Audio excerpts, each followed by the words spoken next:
All right, so Wednesday, you guys are going to have a test over the stuff that we've been going over slope-intercept form, standard form, point-slope form, the slope formula. But we also are going to go back and talk about linear regressions as well, because there was a little piece of information that we initially didn't talk about that we're going to now talk about today.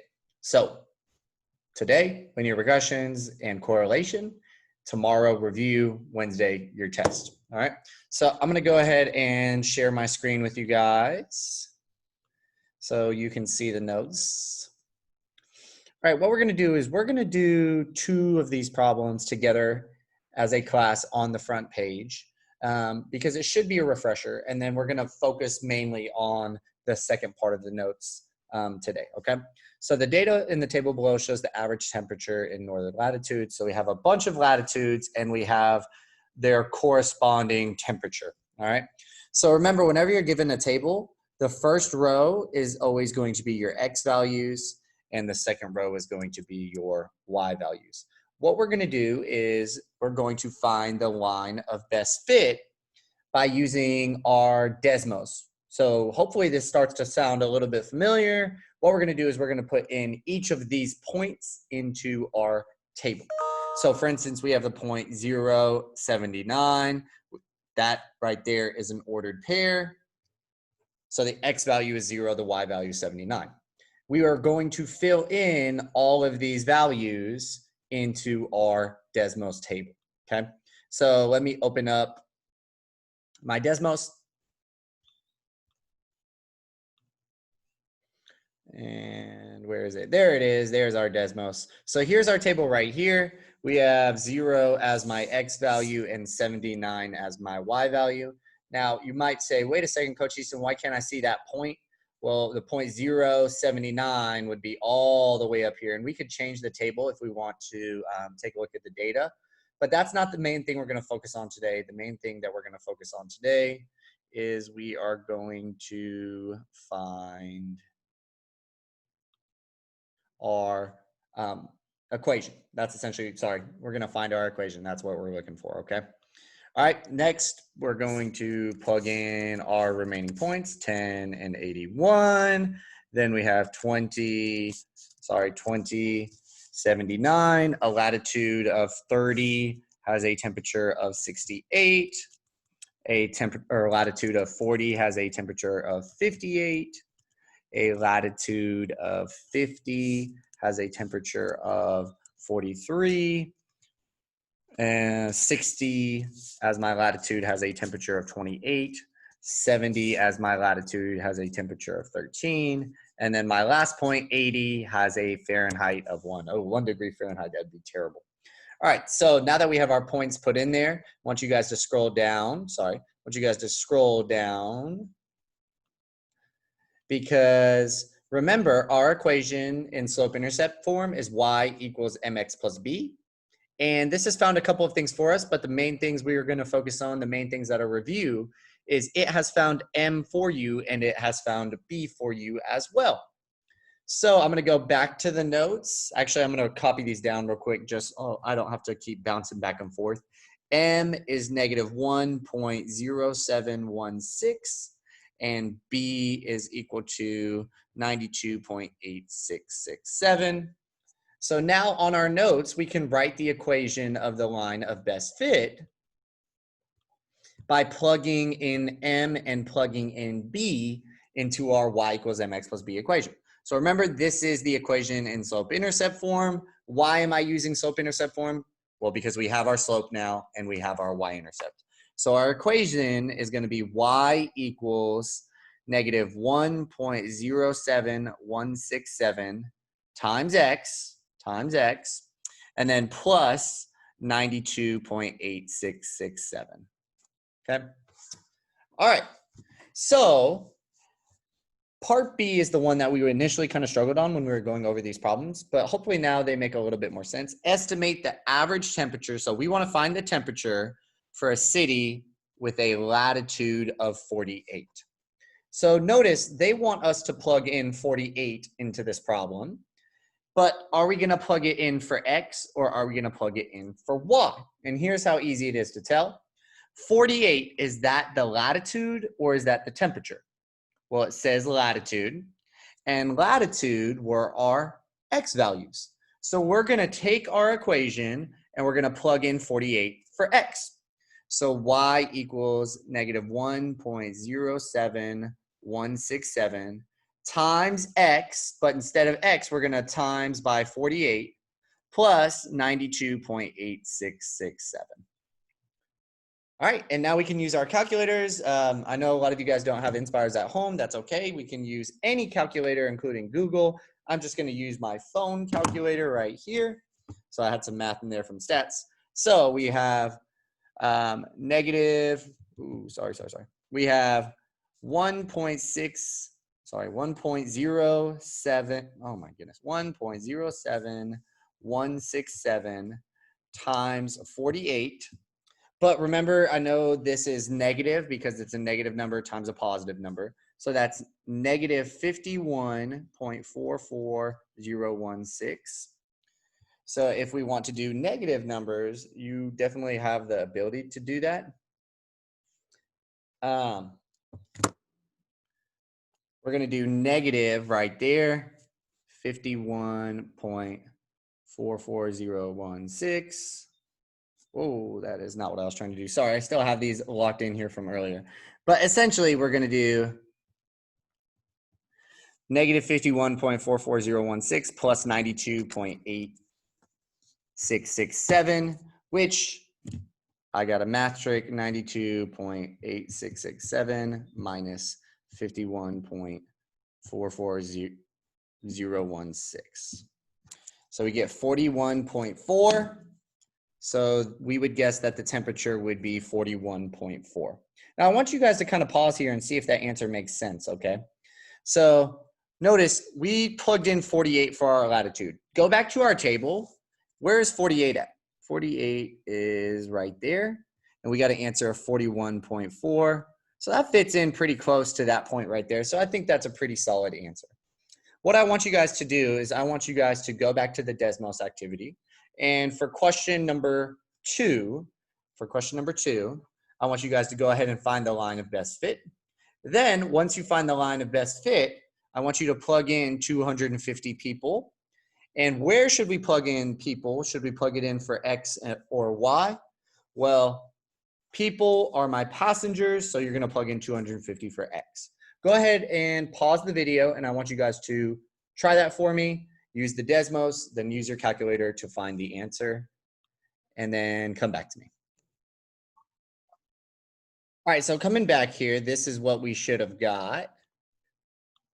Now, this time, I got to be honest, I got tired of writing all those decimals, so I just rounded to the second decimal place. I rounded to the hundredths place. So we got y equals 1.98x plus 7.97 because my slope was 1.98 and my y-intercept, my b, was 7.97. Then we plugged in 250 people for x because x was my passengers. And when I plug that in, we actually get 502 bags. Actually, we got 502.97 bags, but you can't have 0.97 of a bag, so I went ahead and rounded it to 503. Why did we not round earlier? Because temperatures can actually be decimals. You can have 0.4 of a degree, but you can't have 0.97 of a bag, so we needed to round there. All right, I wanted to also go through, and I wanted you guys to go ahead and try question number 4. Question number 4 is a little bit different because instead of giving you guys a table, they went ahead and gave you the scatter plot. But all you need to do for a scatter plot is just identify all of these points. So this point right here has an x value of 90 and a y value of 4. So you have the point 90, 4. All right, what about this point right here? Well, be careful because of our scales. This is directly in between 90 and 94. So that would be 92. And then look at our scale for our y-axis. This is directly between 4 and 5. So that should be a height, a y value of 4.5 or 4.5. So what you guys are going to do is you're going to find the ordered pair for each of these points. You're going to plug them into your Desmos and find your line of best fit. That's where I want you to pause, okay? So again, pause the video and try that out for yourself. And then let's see if we get the same line of best fit. Okay, so I actually wanted to go back and talk about this one for a second because actually some of the points that we were using, it wasn't going to work out because I was trying to be lazy essentially. And instead of using the actual year, I was trying to use 90 instead of 1990. And instead of 90 or 1992, instead of 92, we got to use 1992. So if we didn't do that, I want you to go back and try that again. And actually, I'm going to show you guys what the equation should look like or what your Desmos should look like, okay? So let me share my Desmos. So actually, instead of just 90,4, I want you to put 1990 because we would have ran into the issue right here if you put 2000 in and if you had accidentally put 00 in, this wouldn't have had the right answer, okay? So my equation should be y equals 0.17x. And then my b here, sorry, I had the wrong b. My b should be negative 340.383. All right, so that's what my equation should have looked like. But instead of answering B, what I want you guys to do is I want you to see in the Desmos that it has found a couple of other things for us. The main things that we're going to focus on today is R. So the R value is 0.96. What I want you guys to do is flip over, and I want you guys to write your value of R here, 0.96.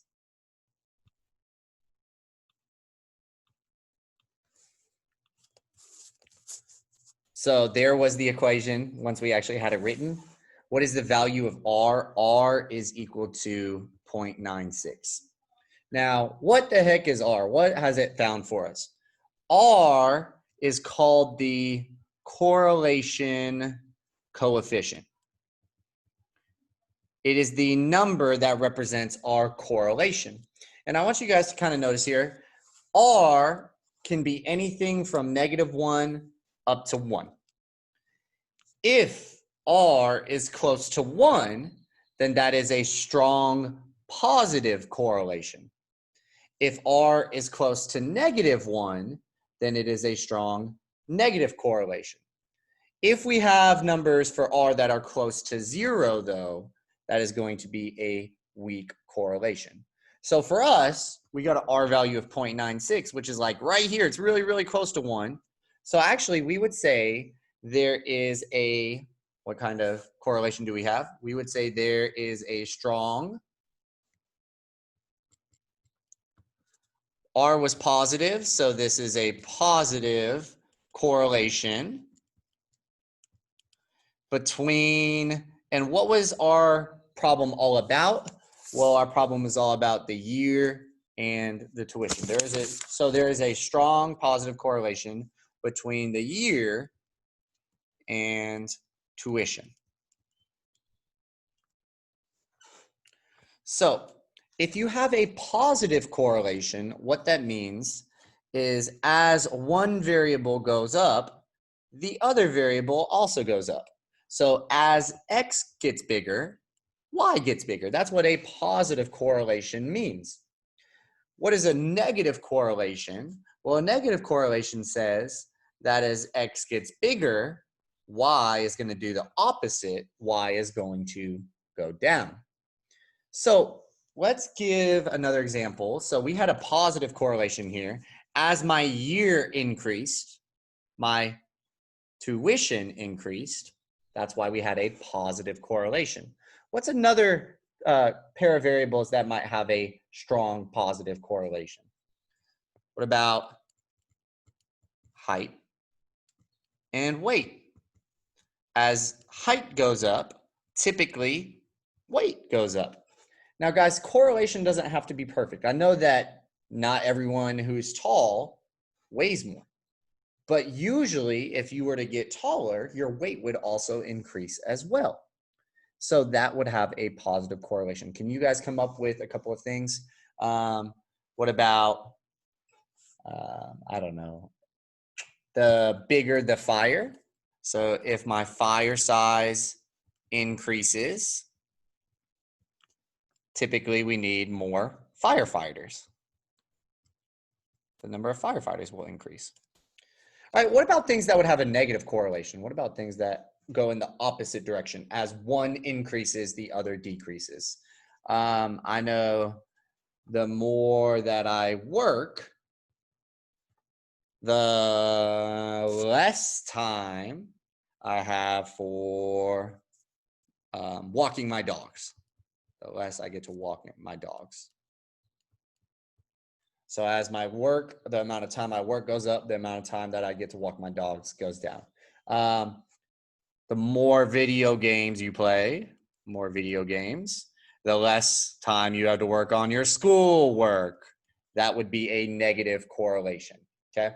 So variables can have this thing between them called a correlation. The correlation is essentially how well does our line fit our data.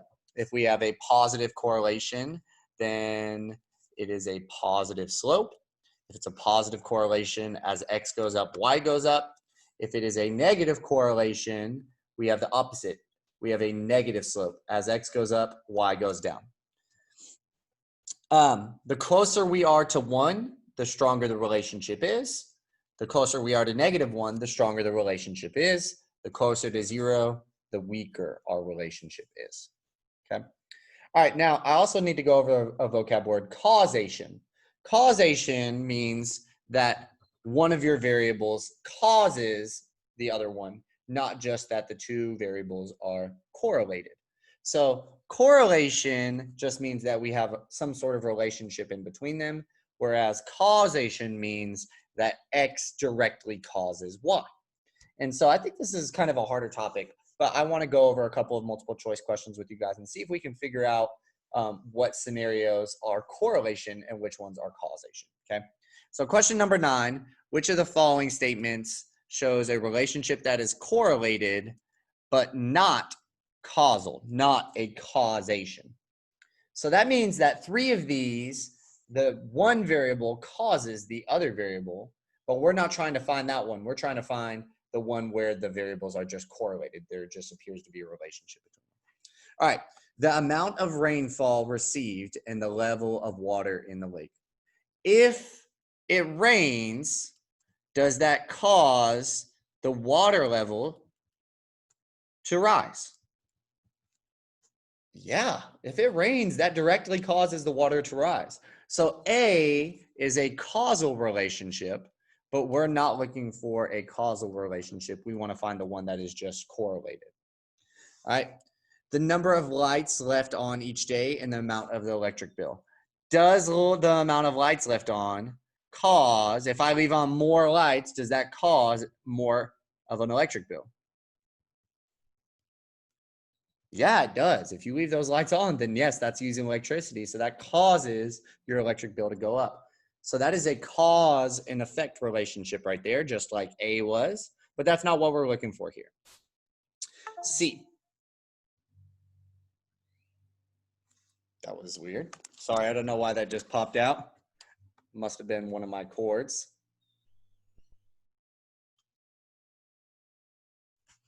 New share.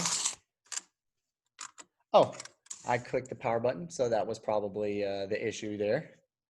Let me go ahead and stop that share. Turned it back on, so we should be able to share now. No, still no.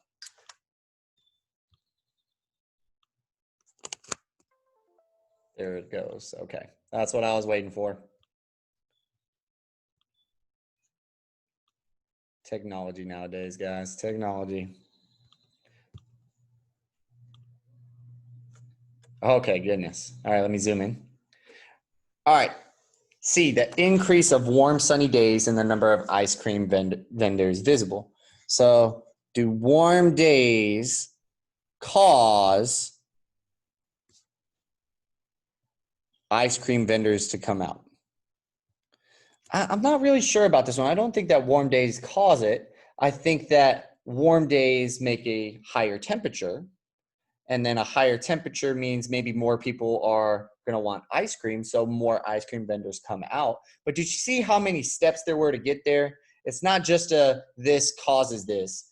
There's a lot of things going into it. So I'm not feeling so very good about C being causation. It might be correlation, but I don't think that X causes Y. Let's check D. The number of hours worked and how much money is made. So does the amount you work cause more money? Yes, that is directly true. The more you work, if I work more, I make more money. So that is a cause, but I'm looking for a correlation. So C is the best answer choice because even though the two variables here are related, one does not cause the other, and that's what we're looking for. Why don't you guys try number 10? Number 10 is essentially the same question. We're looking for the situation that has our variables correlated, but not that X causes Y. All right, why don't y'all try that out? Pause right here. All right, hopefully you paused. Hopefully you paused, and let's see what we got. All right, so I'm gonna say right now, more tardies, does that cause more detentions? Yes, that is a cause and effect, okay? So A's out. B, the season of the year and the number of water-related injuries. That feels like there's a couple steps in between there. So what does the season do? Well, certain seasons are probably warmer. If it's warmer, you're probably likely to go to, I guess, the lake.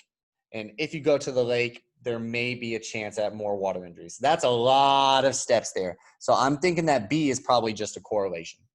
As temperature rises, more mercury in the thermometer will expand and rise. Does temp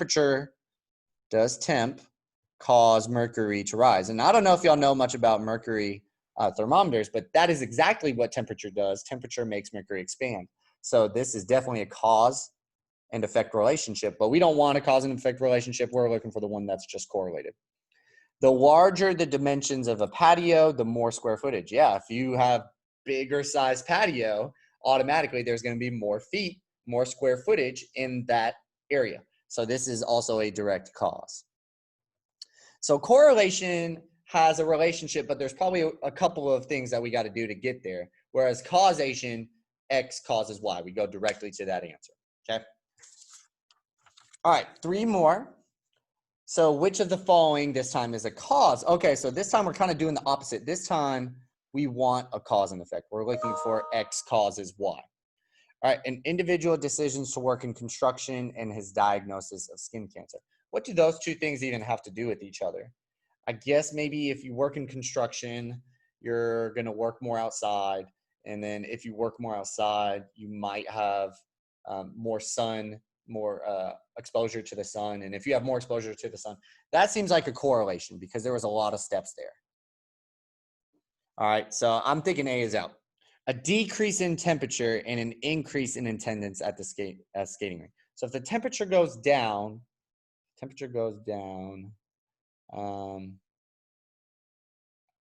I guess, I don't know. I feel like there's a lot of steps there to get to attendance at a skating rink. So I think that's going to be correlation as well. All right, as a child, weight increases, so does her vocabulary. So if a kid is getting bigger, the vocab is getting better. That one doesn't even make any sense at all. Like I'm not seeing a relationship there, not even a correlation. That's not a causation that's just nothing. That doesn't even make any sense. Last but not least, D, the number of minutes spent exercising and the amount of calories burned. If you spend more exercise, does exercise cause you to burn calories?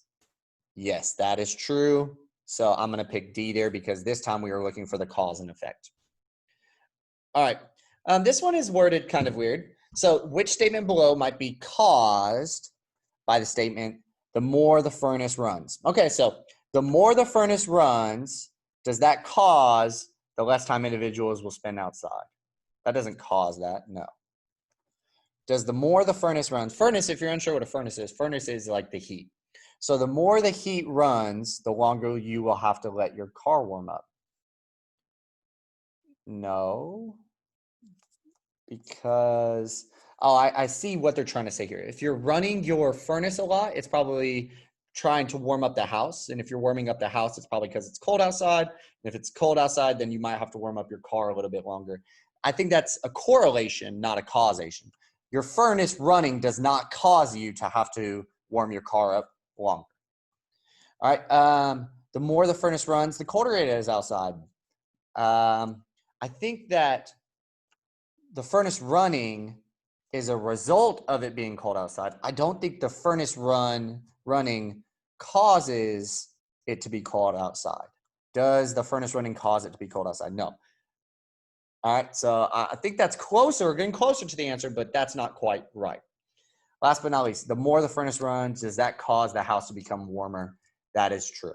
That is true. All right, go ahead and pause. I know that 13 is a little bit longer. I want you to try this out. So consider, I want you guys to try it out, okay? Then come back and talk to me. All right, so there is a positive correlation. If it's positive, it means as one goes up, the other goes up. But it is just a correlation, not a causation.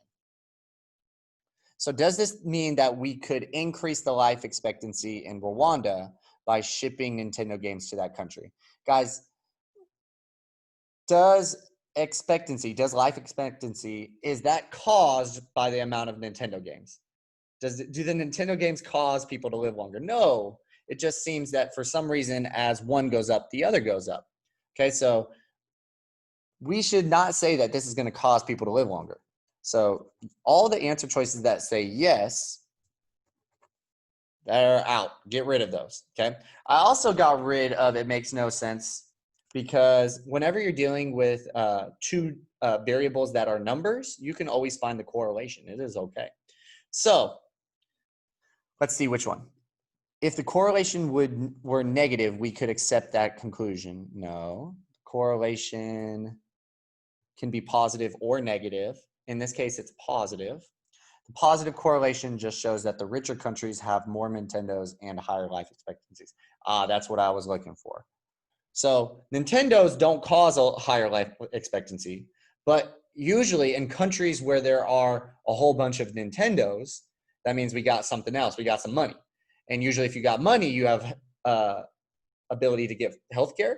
And if you have healthcare, then that increases your life expectancy. So that is a positive correlation. All right, so just to close up shop, the difference between correlation versus causation is that causation means X causes Y. X directly influences Y. X is the reason that Y happens. Whereas correlation, usually there is a couple of steps in between. So this is how I'm going to write it.